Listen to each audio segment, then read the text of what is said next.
Indian driving வச்சு Singapore வண்டி ஓட்டலாம் சொல்றாங்கல்ல, அது எப்படி, எவ்வளவு நாள் வேலிடிட்டி, என்டிஎஸ் ஒர்க் பர்மிட்ல டிரைவிங் ஒர்க்கு வரலான்னு சொல்றாங்க, அது எப்படின்னா இன்னைக்கு பார்க்க போறோம். சேவ் பண்ணிட்டு கண்டினியூ பண்ணுங்க. எஸ், நம்மளால வந்து இந்தியன் டிரைவிங் வச்சு சிங்கப்பூர் வண்டி ஓட்ட முடியும். அதுக்கு வந்து நமக்கு வந்து ஐடிபி வேணும். அந்த ஐடிபி எப்படி அப்ளை பண்றதுன்னு பார்த்தீங்கன்னா ஆன்லைன்லேயே அப்ளை பண்ணுங்க. அந்த வெப்சைட்ல போயிட்டு நீங்க உங்க டீடைல்ஸ் எல்லாம் ஃபில்அப் பண்ணிட்டு 1500 rupees உங்களால பே பண்ண சொல்லுவாங்க. அதை பே பண்ணிட்டு ஆர்டிஓ அப்பாயின்மெண்ட் வாங்கிட்டு நீங்க உங்க நியர்பை ஆர்டிஓ ஆஃபீஸ் போயிருங்க. அங்க போயிட்டு உங்களை பிசிக்கலா எல்லாம் வெரிஃபை பண்ணிட்டு நீங்க எல்லாம் ஓகேவா, உங்களால் வண்டி ஓட்ட முடியுமா என்ன செக் பண்ணி பார்த்துட்டு அவங்க வந்து ஐடிபி உங்களுக்கு கொடுப்பாங்க. அதோட லெட்டர் ஃபார்மேட்ல இருக்கும். அதை வச்சு நீங்க வண்டி ஓட்டிக்கலாம். ஐடிபினா ஒன்றும் இல்லைங்க, இன்டர்நேஷனல் டிரைவிங் பர்மிட்னு சொல்லுவாங்க. அதோட வேலிடிட்டி பார்த்தீங்க அப்படின்னா 12 months இருக்கும். அதுக்குள்ள நீங்க சிங்கப்பூர் வந்து சிங்கப்பூரோட லைசன்ஸை கன்வெர்ட் பண்ணிருக்கணும். ஐடிபி அப்ளை பண்ற வெப்சைட் டீடைல்ஸ் வந்து உங்களுக்கு ஃபர்ஸ்ட் கமெண்ட்ல டிஸ்கிரிப்ஷனே கொடுக்குறேன். அந்த ஐடிபி காப்பி எப்படி சொல்லிட்டு உங்களுக்கு வீடியோ எண்ட்ல அட்டாச் பண்றேன், செக் அவுட் பண்ணிக்கோங்க.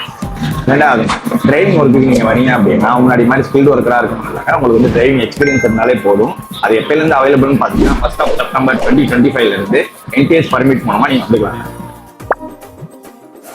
இந்த இன்ஃபர்மேஷனை யாரெல்லாம் சிங்கப்பூர் டிரைவிங் ஜாப் தேடிட்டு இருக்காங்க அவங்களுக்கு ஷேர் பண்ணுங்க. இந்த மாதிரி மோர் ரிலேட்டட் கண்டென்ட்டுக்கு நம்மளை ஃபாலோ பண்ணி